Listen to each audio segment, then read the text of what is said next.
informations sur le renforcement des capacités en passation des marchés au cours d'un atelier organisé par la Banque mondiale.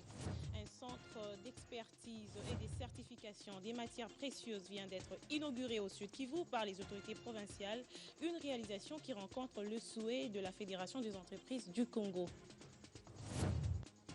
Des hauts magistrats de la République ont prêté serment ce matin devant le magistrat suprême Joseph Kabila. En a pris acte. Le pouvoir judiciaire voit ainsi son rôle révigoré et les justiciables ne peuvent qu'espérer que justice soit faite. Mesdames, Messieurs, merci de nous rejoindre. Je vous l'ai dit tantôt, conseillers à la Cour suprême des justices et avocats généraux près le parquet général de la République ont eu le privilège de voir prendre acte de leur prestation des serments. Un go est donc donné au sommet de l'État pour que le pouvoir judiciaire de respecter la Constitution et les lois de la République démocratique du Congo. Et je m'en loyalement et fidèlement, avec honneur et dignité, les fonctions qui me sont confiées. Je prends acte de votre prestation de serment en mes très sincères félicitations. L'acte est peut-être symbolique, mais revêt une importance significative pour le bon fonctionnement de justice, suivi des avocats généraux de la République, se sont acquittés ce jeudi de leurs devoirs constitutionnels en prêtant serment devant le magistrat suprême de la République, Joseph Kabila Kabange. Cette cérémonie intervient après la nomination par ordonnance présidentielle du 1er juin 2013 des 60 hauts magistrats. Une entrée en fonction qui a visiblement suscité la satisfaction du côté des assermentés. Maintenant que le chef le réhabilite pour poser des actes juridiques, nous ne pouvons qu'être satisfaits. On va jusqu'au haut niveau, on se sent heureux. Et tout ça, ça nous motive pour travailler encore mieux. Nous avons toujours bien travaillé, mais nous allons continuer à mieux travailler pour mériter les serments que nous avons prêtés et pour mériter la bonne volonté des autorités qui nous ont nommés. La réforme du pouvoir judiciaire reste un défi majeur à relever par le gouvernement congolais. Cette liste des magistrats qui vient de se rallonger va à coup sûr booster le processus de l'éclosion de la justice. La rapidité dans le traitement des dossiers parce qu'il y avait un effectif réduit. Lorsqu'il est promu, il peut valablement et régulièrement poser des actes de sa fonction que lorsqu'il prête serment devant la juridiction à laquelle il a été nommé, il les réhabilite donc à poser maintenant des actes réguliers et valables. Le respect de la Constitution et des lois de la République, un credo à respecter pour la bonne distribution de la justice en République démocratique du Congo. Des partenaires extérieurs manifestent leur intérêt à la poursuite du processus électoral car ils adhèrent au comité de partenariat mis en place par l'abbé Apollinaire Malou Malou en vue de fédérer toutes les actions y afférentes avec le gouvernement. Le directeur pays du PNUD est allé s'enquérir au siège de la Commission électorale nationale indépendante. Dans ses propos, le diplomate s'exprime après le prélat. Donc c'était un peu pour avoir les avis et échanger un peu avec le président pour voir quand est-ce qu'on pourrait éventuellement organiser ce comité de partenariat et éventuellement discuter des points éventuels qui pourraient faire l'objet de ce comité de partenariat. Nous avons aussi une équipe même du système qui travaille étroitement avec la CENI là. Et ce qui est important, et c'est pourquoi le dialogue avec le partenaire est important. Parce qu'il y a beaucoup d'activités qui sont menées. Moi-même, personnellement, je viens d'être véritablement briefé très fortement par le président sur tout ce qui est en train de se faire, du point de vue de la mise en place même de la structure, du point de vue même de l'organisation de la structure et toutes les activités préparatoires qui sont en train de se faire. Nous estimons que la prochaine réunion, elle sera en tout cas importante pour nous. Nous espérons qu'elle sera aussi fructueuse, qu'elle permettra que tout le monde soit bien informé sur le processus électoral et que nous-mêmes aussi nous commencions à voir comment est-ce que nous allons structurer la coopération dans le cadre du processus électoral et comment aussi nous allons structurer les différents partenariats. Et je peux vous affirmer que donc, le comité de partenariat va se réunir bientôt et la grande satisfaction de tout le monde. Et je crois que c'est un bon espoir aussi pour le peuple congolais. Et une preuve que les élections ont bel et bien lieu. Donc ce que je peux vous dire comme conclusion, nous allons tout droit aux élections. Les différents acteurs ont intérêt à se préparer aux élections et à pouvoir bien, chacun selon ses prérogatives, commencer à définir toute sa stratégie d'intervention. Et au chapitre gouvernance, une délégation du Fonds monétaire international a franchi aujourd'hui le portail de la primature où elle est parvenue à un point d'accord sur le taux de croissance en République démocratique du Congo avec le Premier ministre. Divergence aplanie. Il y a lieu de considérer que les indicateurs économiques sont plus qu'au vert que prévu. Elle valait la peine, cette rencontre entre le gouvernement congolais et la délégation du Fonds monétaire international, axée sur l'harmonisation de vues du taux de croissance. Après des discussions fructueuses sur les statistiques, voilà que la convergence de vues gagne du terrain. On est venu regarder ce problème de statistiques avec le Premier ministre, mais globalement, il faut dire que plutôt on est heureux de constater qu'il y a une vraie convergence de vues sur les différentes statistiques que le gouvernement a communiquées, notamment en matière de taux d'inflation et en matière de taux de croissance économique. Après s'être imprégné des données, le Fonds monétaire international rassure revoir à la hausse le taux de croissance. Nous sommes arrivés ici, nous avons discuté, nous sommes bientôt 10 jours que nous sommes ici. Nous avons eu de nouveaux chiffres de la production minière. Nous parlons de plus de 900 000 tonnes, ce qui nous amène à une estimation de croissance pour 2013 de quelque chose comme 8,5%. Mais nous n'avons pas encore fini le travail, mais nous pouvons confirmer qu'en tout cas, nos chiffres de 8,3 communiqués en novembre seront révisés à la hausse. Cette mission du FMI est à Kinshasa dans le cadre de l'article 4. Et pour que la République rompe avec le cycle d'acheter et vendre mal, la Banque mondiale a invité aujourd'hui des cadres des différentes structures de l'État à l'école du renforcement des capacités en passation des marchés, car le pays ne peut se permettre le luxe des dépenses folles. Le développement d'une entreprise ou d'une société passe inéluctablement par le respect de la rationalité dans la gestion. Pour éviter le manque de crédibilité de l'institution et la cherté des coûts d'acquisition des biens et services à cause de la concurrence, la Banque mondiale a tenu à renforcer les capacités des entreprises en passation des marchés dans un atelier qui s'est déroulé ce jeudi. Aujourd'hui, peut-être ce qu'on peut envisager, c'est à terme, dans 2 ans, vers une nouvelle évaluation pour voir en définitive comment le système basé sur la loi de 2010 a été mis en application. Quelles sont les avancées qui sont déjà visibles en termes d'économie d'échelle et en termes de promotion de l'entreprise. Les participants à l'atelier ont apprécié la qualité des enseignements reçus. Il est bien évident qu'actuellement, il y a des nouvelles méthodes et techniques en ce qui concerne la passation des marchés publics en RDC. L'apport, c'est que nous aurons un plus sur base de ce que nous avons déjà acquis comme bagage intellectuel en matière de passation des marchés publics. La Banque mondiale, c'est un partenaire privilégié, parmi tant d'autres.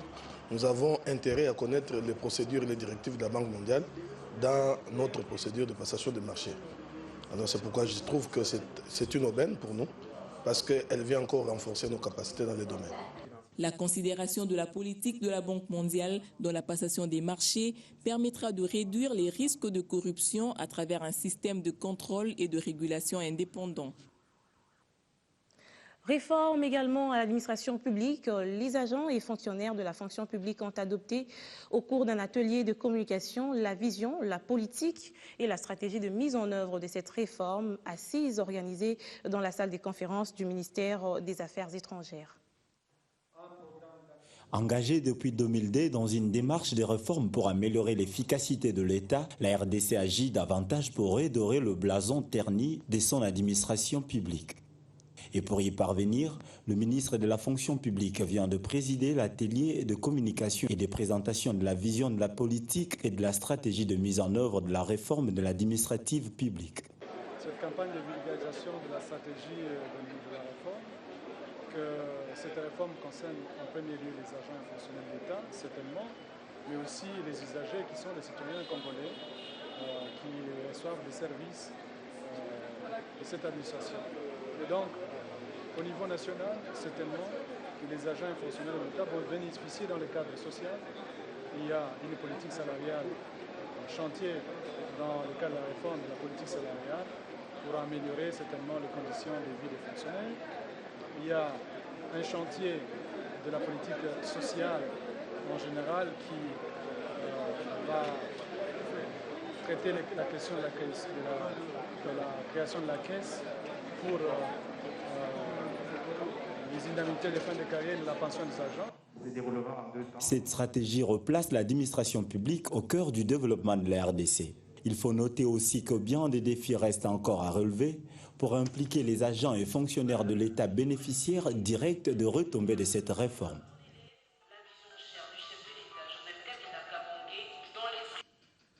Sanitaire, alimentaire, technique, voilà autant des domaines de la vie quotidienne touchés par la normalisation, ce qui a motivé d'ailleurs différentes délégations des pays africains francophones accompagnés par la France, la Belgique et le Canada à l'initiative de la République démocratique du Congo avec l'OCC en tête pour ce deuxième forum international Normes pour l'Afrique qui aura lieu jusque demain à Kinshasa. C'est sous le haut patronage du chef de l'État et en présence de plusieurs ministres, dont celui de l'industrie, petites et moyennes entreprises, représentant spécial du Premier ministre Augustin Matata Ponyo, que s'est ouvert la deuxième édition du forum Normes pour l'Afrique. Nous devons avoir le sens des normes, nous devons avoir le sens de la mesure, la métrologie, un exemple pratique. Vous aimez tous le sport. Dans le cadre même de l'urbanisation, ce sont des normes qui doivent être respectées. Vous serez là aussi pour être les diffuseurs d'un savoir que nous devons partager, que la population doit partager, parce que sans personne pour appliquer les normes sont vaines. L'idée de ce forum est née lors du 14e sommet de la francophonie, lorsque les différents chefs d'État ont adopté l'article 12, qui inscrit la normalisation dans les objectifs de développement des différents pays membres de l'organisation. D'où son suivi minutieux d'ailleurs par l'OIF, représenté ici par son directeur de la francophonie économique, Étienne Alingoé. L'Afrique doit pouvoir se donner des lignes directrices, des règles conformes à son génie et à ses besoins. Elle doit pouvoir le faire en tirant parti des expériences faites par les autres continents et en apportant à son tour une vision spécifique des solutions utilisables, afin qu'elles aient à leur tour accès non seulement à ces marchés, mais à tous les marchés du monde, en offrant aux usagers et aux consommateurs toutes les garanties nécessaires. Elle doit enfin pouvoir montrer que ces services et ces différents processus d'organisation répondent aux mêmes exigences de transparence, de redevabilité et d'efficacité que ceux des autres parties du monde.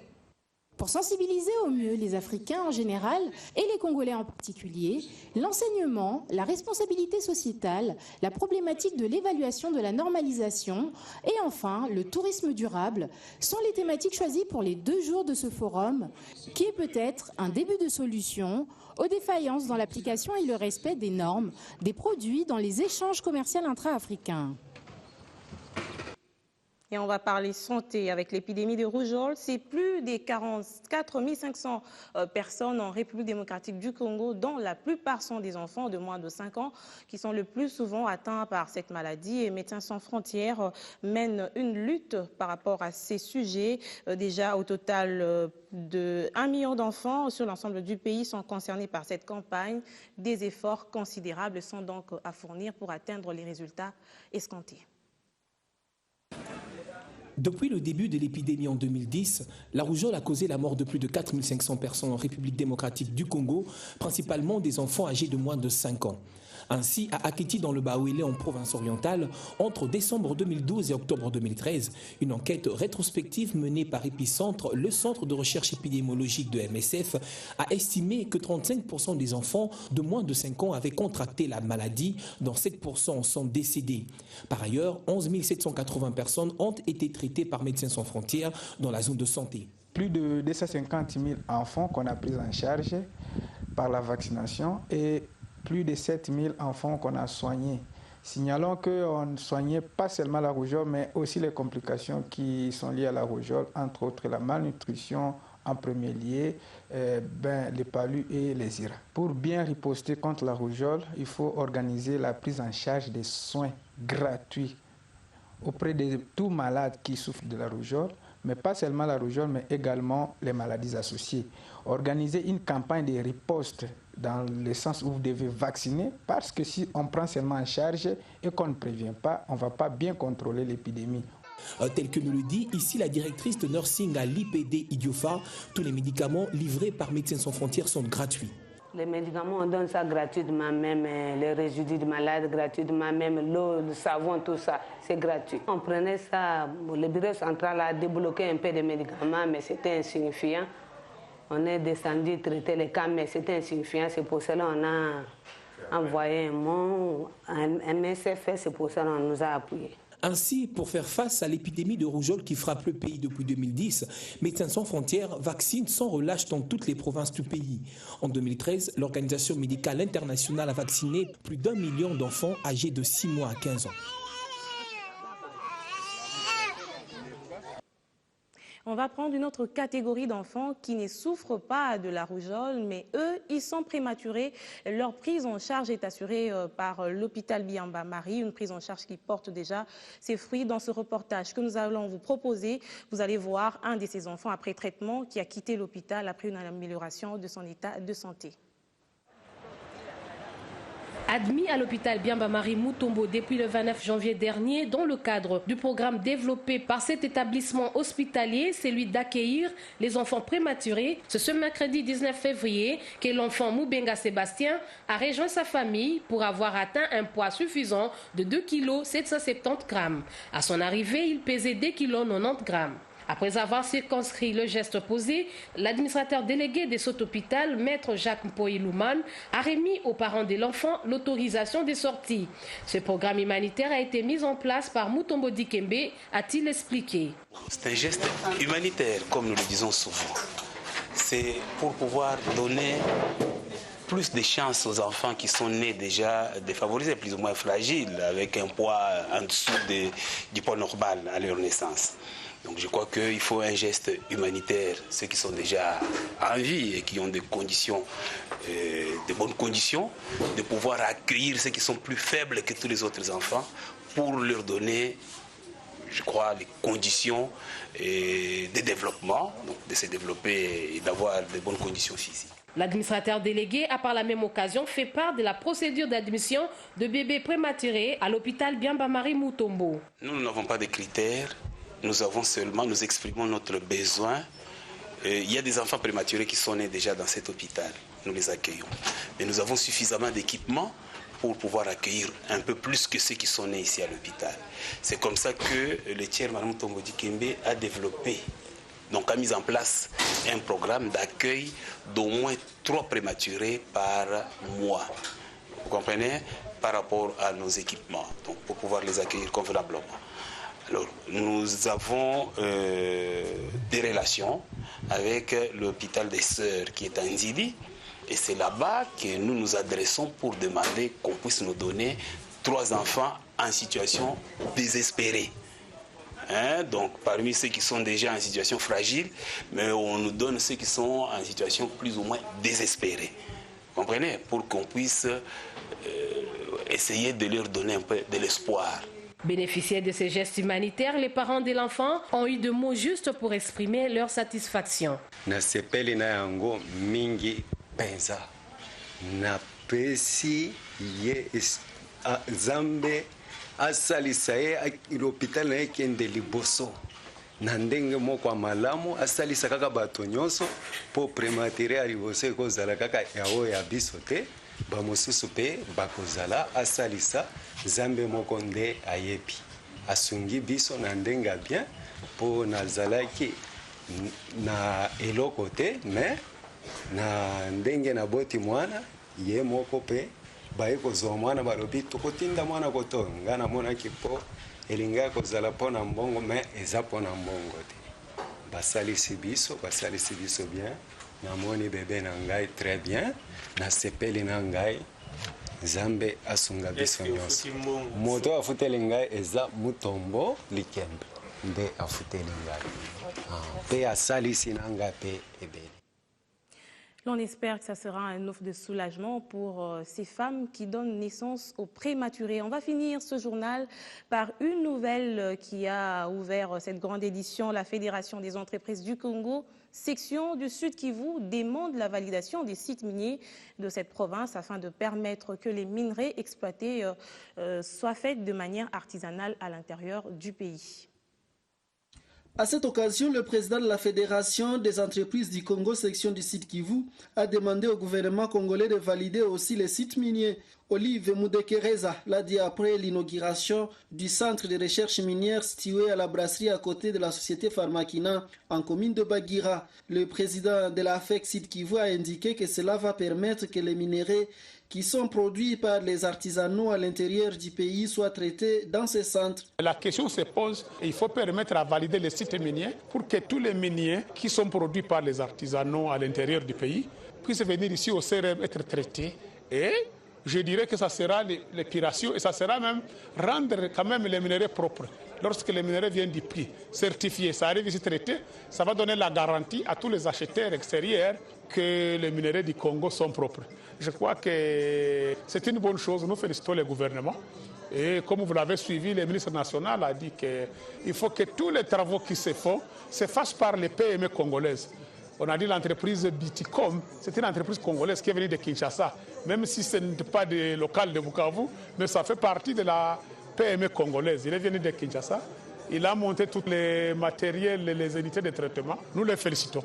Ce centre de recherche minière a la capacité de produire 300 tonnes par mois et recevoir la production du nord et du sud Kivu, nous a indiqué M. Mpepe, le responsable de l'entreprise Bicotim qui a exécuté ces travaux. Le responsable de Bicotim, bureau d'ingénieurs conseil en organisation technologie industrielle et mines, a regretté le manque de raffinerie de l'or au Congo. Les deux entreprises congolaises, Banoro et Kibali Gold Mining, qui sont actuellement en phase de production, font raffiner leur production d'or en Afrique du Sud. En termes d'emploi et de revenus, cela représente évidemment pour le Congo un énorme manque à gagner. Nous allons dans les tout prochains jours présenter au comité de gestion du CRM un projet de construction d'une raffinerie d'or qui visera le raffinage de toute la production d'or congolais dans des conditions techniques et sécuritaires qui offrent les meilleures garanties. Ce centre de recherche minière a été inauguré par le ministre national de Mines Martin Kabweloulou en présence du gouverneur Marcelet Chambo et d'autres personnalités de la province du Sud Kivu. Il a été appuyé par le bureau allemand des géosciences et ressources naturelles BGR. Bukavu, Lucien Maéché pour B1. Lucien Maéché, merci. Eh bien, dans les deux Kivu, vous êtes nombreux à être fidèles à nos programmes. Merci.